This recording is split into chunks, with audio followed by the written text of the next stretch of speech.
আসসালামু আলাইকুম। Hello guys, সবাই কেমন আছেন? আলহামদুলিল্লাহ, আশা করি সবাই ভালো আছেন। তো আলহামদুলিল্লাহ আমি অনেক ভালো আছি। তো আমরা এক জায়গায় আজকে যাইতাছি। তো আপনারা অবশ্যই টাইটেল থাম্বনেল দেখে অবশ্যই বুঝতে গেছেন। আমার পাশে বড় ভাই আছে। ওই পেছনে যে রুমগুলো দেখতেছেন ওটা হলো আমার শ্বশুর বাড়ি। আজকে শ্বশুর বাড়ি আইসি অনেক কয়দিন হলো। তো আজকে যাইতাছি এক জায়গায় পার্কে, গাইবান্ধা জেলা পলাশবাড়ি থানা। পলাশবাড়ি থানা পার্ক আছে, সে পার্কে যাইতাছি, ড্রিম লাইন। তো ওই পার্কের দৃশ্য অবশ্যই আপনাদেরকে আমি দেখাবো ইনশাল্লাহ। আপনারা আমাদের পাশে থাকবেন, পুরো ভিডিওটি দেখবেন।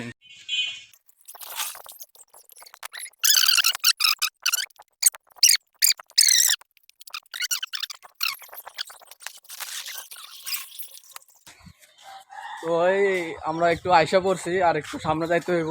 আর একটু সামনে গেলেই মনে করেন গাড়ি পামু। ওই যে রাস্তাটা দেখা যাইতেছে, আর 5-6 মিনিট লাগবো। তারপরে আমরা সবাই গাড়িতে উঠবো। ওইটা আমাদের প্রথম যাইতে হবে গাইবান্ধা। গাইবান্ধা থেকে দেন ওই যাতে আর একটা বাস নিতে হবে, বাস নিয়ে আপনার যাইতে হবে। সবাই আমাদের সাথে থাকবেন, পুরো ভিডিওটি দেখবেন অবশ্যই।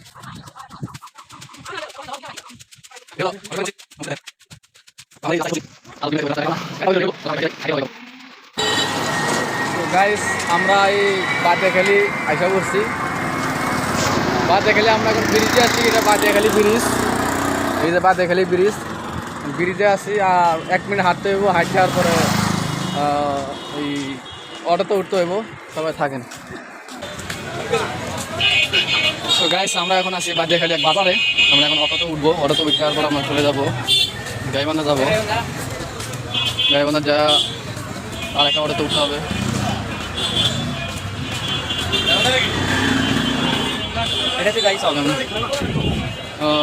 অটো তো নাই, এই অটোতে উঠতে হইব।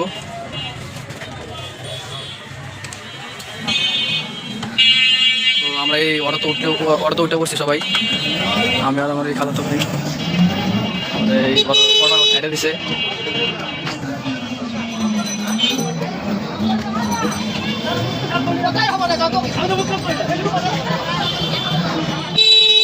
গ্রাম এলাকার মানুষ শুধু কাজে পারে।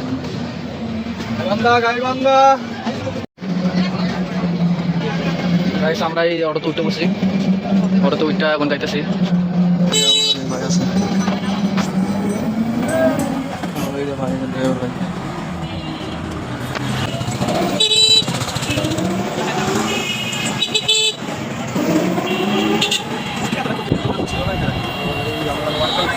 আমরা কোন অটোতে আছি।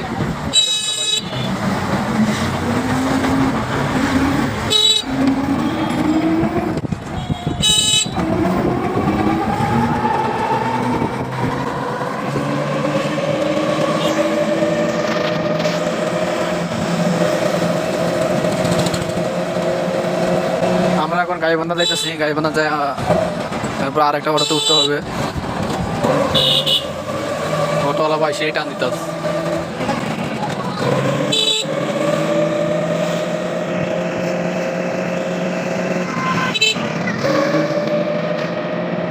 রাস্তার দৃশ্য মাশাআল্লাহ আমার কাছে অনেক ভালো লেগেছে, আশা করি আপনাদের কাছে অনেক ভালো লাগবে। দেখেন। সো গাইস, আমরা অলরেডি ফাইনালি আইসা পড়ছি, গাইবান্ধা আইসা পড়ছি। আর 30 সেকেন্ড লাগবো। ওই সামনে আমরা অটো থেকে নামে যাবো। দেওয়ালটা দেখতে পাচ্ছেন, দেওয়ালের পাশে মাঠ আছে, অনেক সুন্দর মাঠ। এটা হলো গোরস্থান গাইবান্ধা। এটা হলো গাইবান্ধা গোরস্থান, আমাদের গাইবান্ধা বড় গোরস্থান। ভাই 500 ভাঙতে হইব।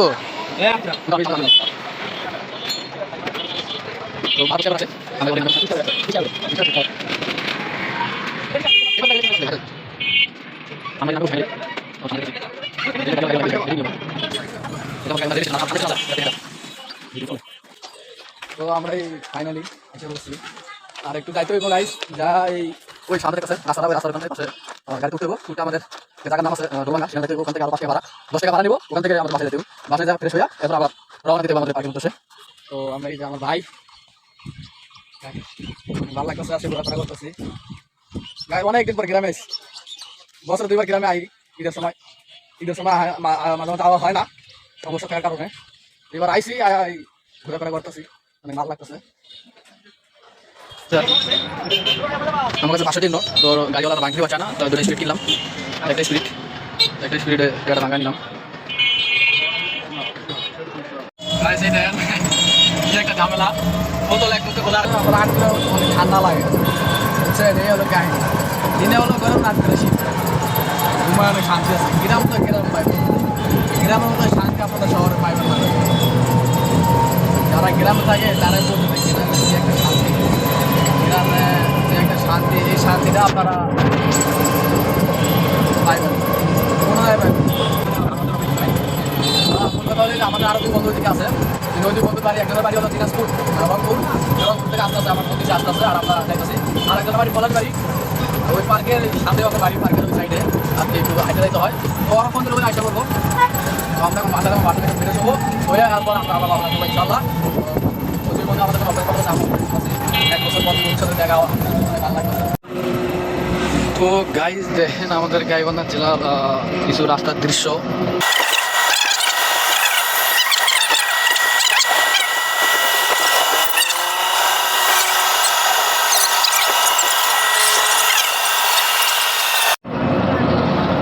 ওই সামনে একটা মাঠ দেখতেছেন,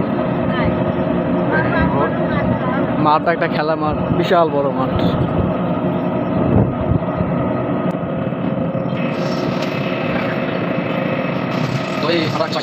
এই জায়গাটার নাম হলো তুলসীঘাট। এই যে আপনারা সাইনবোর্ড দেখতেছেন তুলসীঘাট। গাইবান্ধার থেকে আমাদের আর একটা স্টেশন আসতে হয়, নাম হলো তুলসীঘাট। সামনে অনেক জ্যাম আছে, বলার ভাষা নাই, জ্যাম। তো এই যে বাসের হর সামনে গাড়িওয়ালা, তো এই গাড়ির লাগে এই গাড়িগুলো যেতে পারতেছে না। তো এই যাইতেছি গাড়ি ওর সাইডে দিচ্ছে জ্যাম শেষ, আর কোনো গাড়ি না, রাস্তা পুরোই ফাঁকা। সামনে এই যে রাস্তা পুরোই ফাঁকা, রাস্তা পুরো ফাঁকা, জ্যাম শুধু ওই 4টে, ওখানে 4টে মোড় আছে, ওই 4টে মোড়ে জ্যাম লাগছিল। 4টে গাড়ি চারদিক দিয়ে আয়া মনে করেন মাঝখানে জ্যাম লাগাই দেয়, এও যেতে পারে না, ওইও যেতে পারে না। এই হলো জ্যাম শুরু হয়েছে।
ঢাকা শহরে বাইক লিগে গেলাম, আর ঢাকা শহরের মানুষ লিগে যায় না, তো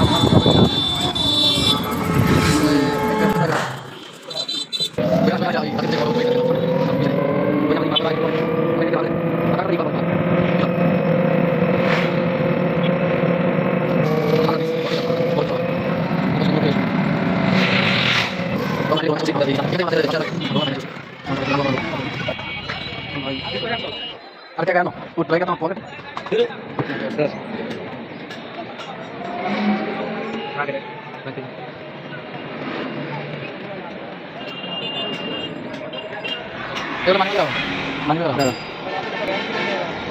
মানি ব্যাগ নিয়ে একটা ভেজাল ভাই, বুঝছেন?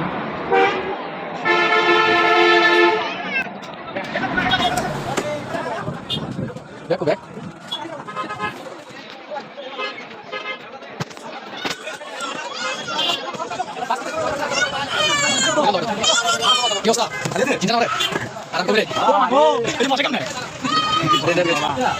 না, আব্বা আসে নাই, আমি একাই আইছি।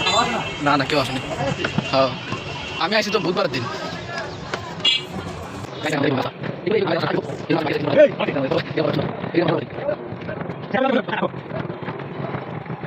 ফাইনালি ভালো রাস্তা এসে পড়ছি, অটো ভাঙা ছিল।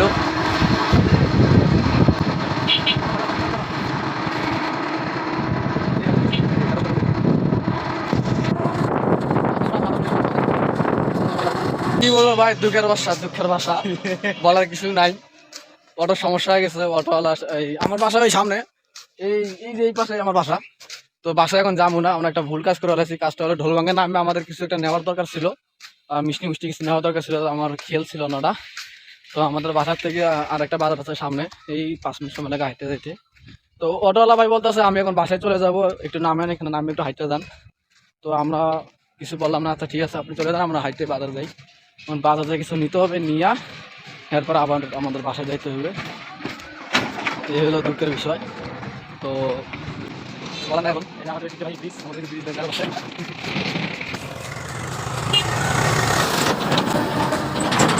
এটা হলো আমাদের ব্রিজ, কুটিরঘাট ব্রিজ নাম হলো, এটার নাম হলো কুটিরঘাট ব্রিজ। ব্রিজটা আগে অনেক ছোট ছিল, ভাঙা ছিল, তো গাড়ি ঘোড়া বেশি যাইতে পারতো না, সেই জন্য এই নতুন একটা ব্রিজ দিয়ে দিচ্ছে। ব্রিজটার বয়স এখন মানে 2 বছর হইব না, 2 বছর অলরেডি হয়ে গেছে, ব্রিজটা পুরাতন হয়ে গেল। ভাই গ্রামে দেখছেন কি রোদ, খারাপ রোদ, এই রোদের মধ্যে হাঁটতে হেঁটে যাইতে হইতেছে, তো সমস্যা নেই। অটোওয়ালা একটু তারা আছে। ফুটানি বাজার, আমাদের এই বাজারটার নাম ফুটানি বাজার। তো আমার ভাইয়ের কাছে একটা ব্যাগ আছে, ব্যাগটা বাসায় রেখে দিতে হইব। আমার নানা বাড়ি, ওই নানা বাড়ির থেকে বাসায় রাখে হাত মুখ ধুইয়া তারপরে আবার আমি আয়া পরে নিয়ে যাবো। আমরা এখন ঢুকবো, কি কথা গরিব মানুষ বলো না, বলেন। সালাম আলাইকুম।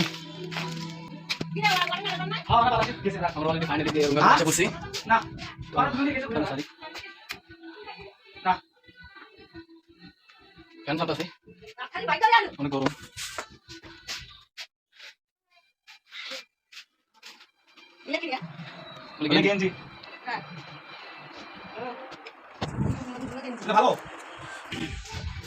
ফাইনালি আমরা আবার রুমটা বাইরে হইলাম। তো এই যে বললাম না, আমার দাদির লেগে কিছু নেওয়া হয় নাই। আমার বাসায় একটা ছোট থেকে আমার বড় করছে দাদির লেগে কিছু একটা কিনা এরপর আবার চলে যাবো। তো এখানে বাজারে ভিডিও করা যাবে না, কারণ গ্রামের মানুষ তো বোঝেন কিরকম। তো এই পর্যন্ত থাক, পরে ভিডিও এনেছি, বেশি কিছু নিয়ে নিই।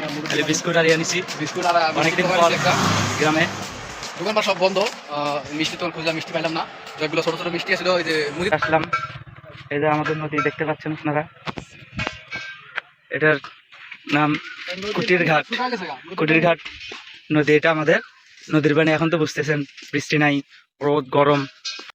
বেশি মজা দিন হলো আমরা সবাই যাতে লাভ দিই, আর সবাই যখন লাভ দেয় দৃশ্যটা অনেক ভালো লাগে। আপনারা যখন পানি বেশি আপনাদের দেখাবো দৃশ্যটা।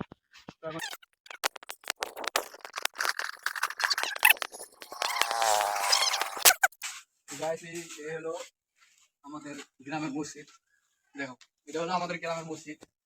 তো আমরা যখন আমি ছোট ছিলাম, এখন তো ছোট আছি, কিন্তু যখন আরেকটু ছোট ছিলাম এখানে জিলাপি দিত আমাদের গ্রামে। খুরমা চেনেন, খুরমা দিত, খুরমা দিত। আমরা নামাজ পড়ার আগে এসে এখানে খুরমা খাইতাম। তো ওই পাশে আমাদের একটা মাজার আছে, তো ওই মাজারে পোলাও দিত, এই সব দিত। আমরা সবাই নামাজ পড়ার আগে তো পোলাও খাইতাম।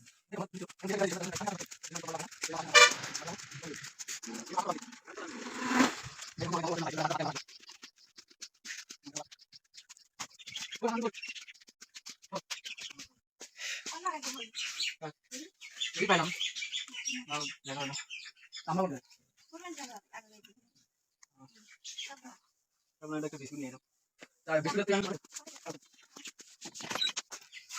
এই হলো গরিবের ঘর, এটা হলো আমার দাদির রুম, আমার দাদি বাসায় থাকে, দাদি থাকে।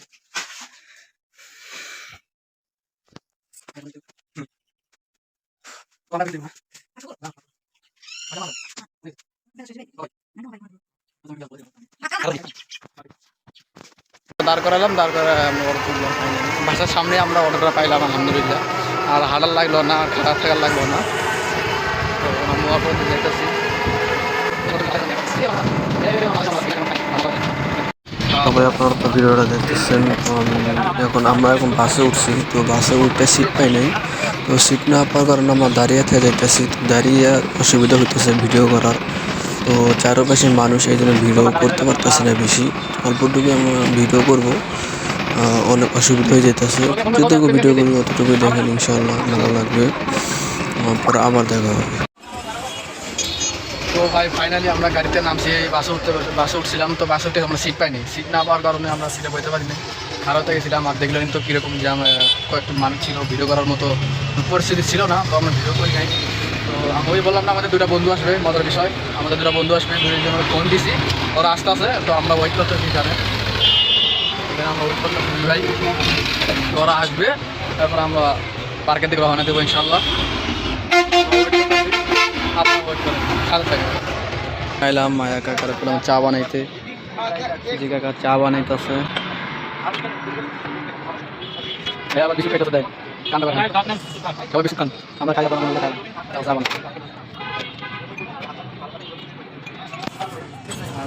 তো মজার বিষয় ওরা আস্তে আস্তে অনেক দেরি হইব, এই 10-15 মিনিট সময় লাগবে। তো এত খারাপ আমরা কী করবো, তো আমরা একটু চা খাই, আপনারাও চা খাই।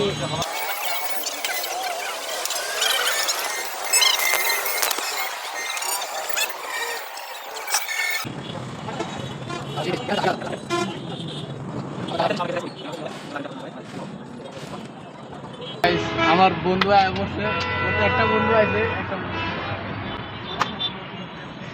ঘন্টা আমাকে 1 ঘন্টা ধরে আমি বসে আছি, 1টা ঘন্টা।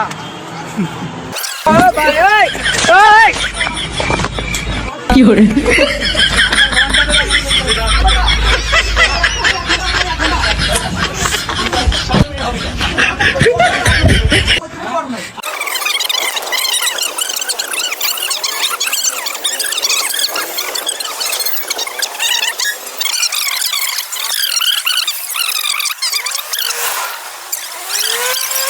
তো ফাইনালি একটা গাড়ি পাইলাম, এই মামা পাইলাম, মামা ডাক দিলাম যে এই গাড়ি।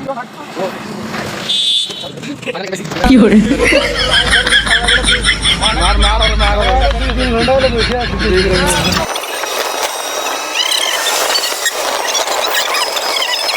একটা মাজা আচ্ছা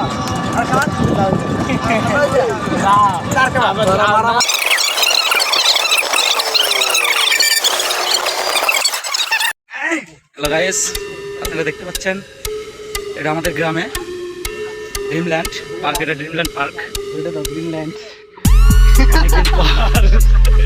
অনেকদিন পর আসলাম, মূলত আবার ঘুরতে জন্য দেরি হয়ে গেছে অনেকদিন পর। সুপ্রিয় বন্ধুগণ, সবাইকে স্বাগতম আমাদের নতুন আরো একটি ভিডিওতে। আজকের ভিডিওতে আমরা ঘুরতে ঘুরতে চলে এসেছি এক ভাস্কর্যের রাজ্যে। ঢাকা রংপুর মহাসড়কের পাশেই কৃত্রিমভাবে গড়ে ওঠা এই পার্কটি দেখতে সত্যি অসাধারণ। শিক্ষামূলক তথ্য সম্বলিত অজস্র ভাস্কর্য এবং মুক্তিযুদ্ধ ভাষা আন্দোলনের ইতিহাস সম্পর্কিত তথ্যমূলক ভাস্কর্য রয়েছে এই পার্কটিতে। তাছাড়াও দেশি বিদেশি গাছপালায় পরিপূর্ণ এই প্রাকৃতিক পরিবেশ আপনার সময় কাটানোর জন্য একটি পছন্দের স্থান হতে পারে। পার্কটির নাম ড্রিমল্যান্ড এডুকেশনাল পার্ক। আজকের ভিডিওতে এই পার্কটি আমরা ঘুরে দেখাবো এবং এই পার্কটি সম্পর্কে একটি সম্পূর্ণ তথ্যমূলক ভ্রমণ গাইডলাইন দেওয়ার চেষ্টা করব।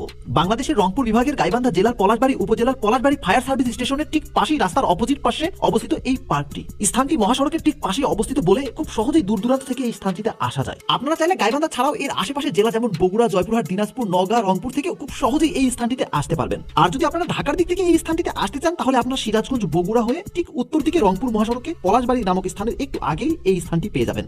স্থানটির প্রবেশদ্বারের ঠিক সামনে আপনার টিকিট কাউন্টার দেখতে পারবেন। বলে রাখা ভালো যে এই পার্কটিতে বর্তমানে কোনো রাইড নেই। আরো জেনে রাখা ভালো যে এই পার্কটিতে প্রবেশ মূল্য মাত্র 30 টাকা। আর এই টিকিট কাউন্টারের ঠিক পাশেই গাড়ি পার্কিং এর সুব্যবস্থা রয়েছে। হাইওয়ে থেকে ঠিক পশ্চিম দিকে একটু সামনে এগিয়ে হাতের বাম পাশে আপনারা প্রথমে পার্কের মূল অংশ দেখতে পারবেন এবং তার রাস্তার অপোজিট পাশে আপনারা পার্কের নবনির্মিত কিছু অংশ দেখতে পারবেন, যেখানে সৌন্দর্য বর্ধন ভাস্কর্য নির্মাণ এবং পার্কের পিকনিক কর্নার নির্মাণের কাজ চলমান রয়েছে। যেহেতু পার্কটির 2টি অংশ রয়েছে এবং এক অংশ থেকে আরেক অংশের মাঝ দিয়ে আঞ্চলিক সড়ক রয়েছে, তাই আমাদের এক পাশ থেকে আরেক পাশে যাওয়ার জন্য পার্কটি থেকে বের হয়ে নতুন অংশের ভিতরে প্রবেশ করতে হয়। তবে যদি পার্কটির ভিতর থেকে উপর দিয়ে ওভারব্রিজের মতো করে একটি উঁচু স্থাপনা করা যেত তাহলে দর্শনার্থীদের পার্কটির এক অংশ থেকে আরেক অংশে যাবার জন্য পার্কটি থেকে বের হওয়ার প্রয়োজন পড়বে না এবং বিষয়টি দেখতেও অনেকটা স্ট্যান্ডার্ড লাগবে। পার্কে প্রবেশের পর সম্পূর্ণ কৃত্রিমভাবে ইট পাথর দ্বারা নির্মিত সরু সোজা পথ আর তার দুপাশে দেশি বিদেশি গাছপালার দৃষ্টিনন্দন কারুকার্য আপনাকে স্বাগতম জানাবে। প্রবেশের পরে যে বিষয়টি সবার আগে আপনাদের চোখে পড়বে তা হচ্ছে অসংখ্য বড় বড় ভাস্কর্য। পার্কটিতে বিভিন্ন জায়গায় ছড়িয়ে ছিটিয়ে রয়েছে অসংখ্য জ্ঞানী গুণী ব্যক্তির ভাস্কর্য। তাছাড়াও স্মৃতিসৌধ, শহীদ মিনার, বাংলাদেশের মানচিত্র সহ আরো রয়েছে নানা রকম পশু পাখি, জীবজন্তুর ভাস্কর্য। আর আমাদের এই স্থানটিতে আসার পর সব থেকে বেশি ভালো লেগেছে যে জিনিসটি, সেটি হচ্ছে প্রতিটি ভাস্কর্যের গায়ে উল্লেখিত ব্যক্তির নাম, জন্মসাল, মৃত্যুসাল সহ আরো বেশ কিছু তথ্য লেখা রয়েছে। তাই স্কুল কলেজগামী শিক্ষার্থীদের জন্য এই স্থানটি ঘুরে বেড়ানোর জন্য একটি আদর্শ স্থান হতে পারে। জেনে রাখা ভালো যে 1995 সালে বিশিষ্ট ব্যবসায়ী রশিদুল নবী চাঁদ প্রায় 17 একর জমির উপর গাইবান্ধা জেলা শহরের অন্যতম বিনোদন কেন্দ্রটি নির্মাণ করেন। এই পার্কটিতে ভাস্কর্য ছাড়াও বেশ কিছু জীবন্ত জীবজন্তু রয়েছে। আরো রয়েছে একটি শান বাঁধানো ঘাট সহ একটি সুন্দর পুকুর। এছাড়াও অজস্র দেশি বিদেশি গাছপালার ফাঁকে ফাঁকে রয়েছে 255টি বিখ্যাত বিজ্ঞানী এবং জ্ঞানীগুণী ব্যক্তির ভাস্কর্য। এছাড়াও এখানে আরো রয়েছে বাংলাদেশের বিশাল মানচিত্র, পলাশীর যুদ্ধক্ষেত্রের মানচিত্র এবং জীবজন্তুর ভাস্কর্য সহ নানা রকম খেলাধুলার ব্যবস্থা এবং দোলনা। এছাড়াও পার্কটির বিভিন্ন জায়গায় বসার জন্য ছাউনি সহ চক্রাকার বিভিন্ন বিভিন্ন রকম বসার স্থান করা রয়েছে। তাই চাইলে আপনারা বেশ কিছু সংখ্যক লোক একসাথে এসে গ্রুপে এই স্থানটিতে বসে নিজের জন্মদিন অথবা অন্য কারো জন্মদিন অথবা ম্যারেজ ইউনিভার্সিটি অথবা অন্য কোনো দিবস উদযাপন করতে পারবেন খুব সহজেই। তাছাড়াও পার্টিতে রয়েছে বানর, খরগোশ সহ আরো বেশ কিছু জীবজন্তু। আর এই স্থানটিতে যে পুকুর ঘাটটি রয়েছে সেই পুকুর ঘাটের চারদিকে বসার ব্যবস্থা করা রয়েছে এবং পুকুরে বেশ কিছু মাছও রয়েছে। এই পার্টিতে আমরা বেশ কিছুক্ষণ ঘোরাঘুরি করি এবং সময় কাটাই। ছায়াঘেরা প্রাকৃতিক পরিবেশে কৃত্রিমভাবে ভাস্কর্যের মাঝে এক অন্যরকম জগতের অনুভূতি আমাদের বারবারই নিয়ে যাচ্ছিল এক কল্পনার রাজ্যে। তাই গাইবান্ধা বা তার আশেপাশের জেলা থেকে খুব সহজেই আপনারা একদিনের জন্য সময় কাটাতে আসতে পারেন এই স্থানটিতে। পার্টিতে হালকা খাবারের জন্য বেশ কিছু খাবারের স্টল রয়েছে, তবে ভারী খাবারের জন্য আপনাদের চলে যেতে হবে অল্প দূরে থাকা পলাশবাড়ি থানার সামনে। পলাশবাড়ি মোড়ে আপনারা বেশ কিছু খাবারের হোটেল এবং রেস্টুরেন্ট পেয়ে যাবেন। তবে আপনারা চাইলে পার্টিতে পিকনিক করে রান্নার আয়োজন করে খাবারের ব্যবস্থা করতে পারবেন, অর্থাৎ এই পার্টিতে পিকনিক করার সুযোগ রয়েছে। এর সাথে নিরবিচ্ছিন্ন বিদ্যুৎ ব্যবস্থা, সুপেয় পানি এবং ওয়াশরুমের ব্যবস্থা তো রয়েছেই। তাছাড়াও পার্টির মধ্যে খোলামেলা সুন্দর প্রাকৃতিক পরিবেশে ফাঁকা স্থানে খেলাধুলা, সাংস্কৃতিক অনুষ্ঠান, আলোচনা সভা সহ আরো বেশ কিছু অন্যান্য অনুষ্ঠানের আয়োজন করা যেতে পারে। তাই বন্ধুরা, শিক্ষামূলক সবুজ শ্যামল প্রাকৃতিক পরিবেশে যদি আপনারা গ্রুপের কোনো শিক্ষা সফরে যেতে চান তাহলে আমাদের এই ড্রিমল্যান্ড এডুকেশনাল পার্কটি আপনার পছন্দের তালিকায় রাখতে পারেন। এছাড়াও বিশেষ কোনো দিবসে অথবা বিশেষ কোনো মুহূর্তে পরিবারের সাথে অথবা প্রিয়জনকে নিয়ে আপনারা নিশ্চিন্তে নিরাপদ পরিবেশে ভ্রমণের জন্য চলে আসতে পারেন ড্রিমল্যান্ড এডুকেশনাল পার্কে। আর সুসজ্জিত ফুলের বাগানে পাখপাখালির কোলাহলে সবুজ শ্যামল প্রাকৃতিক পরিবেশে কাটিয়ে দিতে পারেন আপনার স্মৃতিময় মুহূর্ত। তবে এই পার্কটিতে ঘুরতে গিয়ে আমাদের কয়েকটি বিষয় একটু দৃষ্টিকটু লেগেছে, যা কর্তৃপক্ষের নজর দেওয়া উচিত। প্রথমত পরিচ্ছন্নতা। আমাদের প্রথম দেখায় পার্কটি পরিষ্কার মনে হলো পার্কটির বেশ কিছু জায়গায় অপরিচ্ছন্ন রয়েছে। তবে পার্কটি অপরিচ্ছন্ন দর্শনার্থীদের কারণেই হয়, তবে কর্তৃপক্ষের এই বিষয়টিতে নজর দেওয়া উচিত। দ্বিতীয়ত, পার্কটির ভিতরে অপরিকল্পিত ওয়্যার এবং কেবল ডিস্ট্রিবিউশন, অর্থাৎ পার্কটির ভিতরে যত্রতত্র বিদ্যুতের তার এবং অন্যান্য কেবল দেখা যায়, যেগুলো সত্যি দেখতে অনেকটাই দৃষ্টিকটু লাগে। তাই সুন্দর সুসজ্জিত এই প্রাকৃতিক পরিবেশ বজায় রাখার জন্য এই কেবল ম্যানেজমেন্ট গুলো করা সত্যি অনেকটাই গুরুত্বপূর্ণ। তবে তৃতীয় বিষয়টি তেমন উল্লেখ্য নয়, আমরা বেশ কিছু ছোটখাটো পার্কে এই বিষয়গুলো দেখে থাকি, অর্থাৎ সপরিবারে বা বাচ্চা নিয়ে এই পার্কটিতে গেলে একটু সাবধানে থাকা উচিত। এই পার্কটিতে গ্রুপ, পরিবার সহ বড় দর্শনার্থীদের থেকে যুবক যুবতী এবং কিশোর কিশোরীদের জোড়ায় বসে থাকতে বেশি দেখা গিয়েছিল। তবে সর্বোপরি পার্ক কর্তৃপক্ষের সঠিক নির্দেশনা, আন্তরিকতা এবং একটু সদুদ্যোগী এই পার্কটিকে করতে পারে আরো পরিচ্ছন্ন, স্বাস্থ্যকর এবং অসাধারণ একটি উপভোগ্য স্থান। তবে দিনের বেশিরভাগ সময় এই পার্কটিতে কাটিয়ে টিকিটের দাম অনুযায়ী আসলে কোনো অভিযোগ করার আসলে সুযোগ নেই। তাই ছায়াঘেরা শিক্ষা ও বিনোদনমূলক এই পার্কটি থেকে কর্তৃপক্ষের প্রতি উপরে উল্লেখিত বিষয়গুলো বিবেচনার আশাবাদ ব্যক্ত করে আজ আমরা বিদায় নিচ্ছি। দেখা হবে নতুন কোনো স্থানে প্রকৃতির মাঝে। অবশ্যই আমাদের সাথে থাকবে। দেখতে পাচ্ছেন অনেকক্ষণ পর আমরা লুঙ্গির জায়গায় দোলনা বলাই, ওখানে আমরা টাকা পাইলাম অনেকক্ষণ পর। আসলে অনেক ভালো লাগতেছে আজকে দুপুরবেলা টাইম তো, তার জন্য একটু গরম লাগতেছে। কিছুক্ষণ পর দেখি আরো তো লোক আসবে গাইস, আজকে দেখেই যাব। শুনছি এখানে নাকি শুধু জোড়াই আর জোড়াই, দেখি আজকে আমরা জোড়া হয়ে এসেছি, ঠিক আছে? তো গাইস দেখেন আপনারা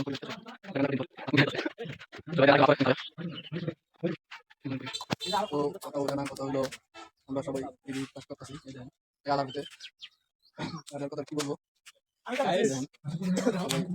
ঢাকা আসবেন, ভালো লাগবে, পরিবেশ সুন্দর লাগবে, ঠিক আছে? আর অনেক সুন্দর আছে, আমার ভালো লাগছে। কোনো আইনে আজকে প্রথম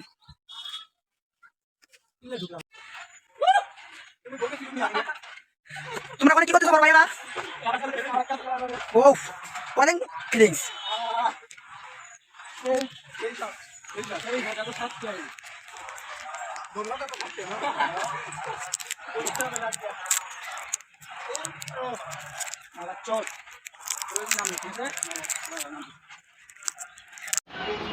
আমরা এখন হোটেলে আছি, পেটটা অনেক শরীরটা অনেক সুস্থ, অসুস্থ।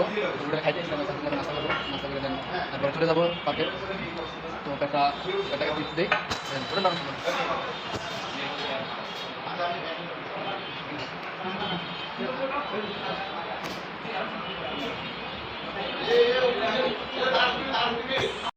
ফাইনালি আমাদের ঘোরাফেরা শেষ, পার্ক থেকে এসেছি পার্কে। এখন আমরা রাস্তায় যাইতেছি, অটো পাইলাম না থেকে এখন হাইটে যাইতেছি। 5 মিনিট লাগবে, 5 মিনিট লাগলে তারপরে অটো দেওয়া চলে যাবো। অনেক শরীরটা অনেক ক্লান্ত, চোখে অনেক ঘুম, কথা না বাড়াই। তো ব্লগটা আজকে এ পর্যন্তই। আপনারা সবাই ভালো থাকবেন, সুস্থ থাকবেন, দোয়া করবেন। আর অবশ্যই আমাদের ভিডিওটা ভালো লাগলে অবশ্যই লাইক করবেন আর চ্যানেলটা সাবস্ক্রাইব করবেন। আর নতুন নতুন ভিডিও পাওয়ার জন্য অবশ্যই চ্যানেলটা আমাদের সাবস্ক্রাইব করে দেবেন।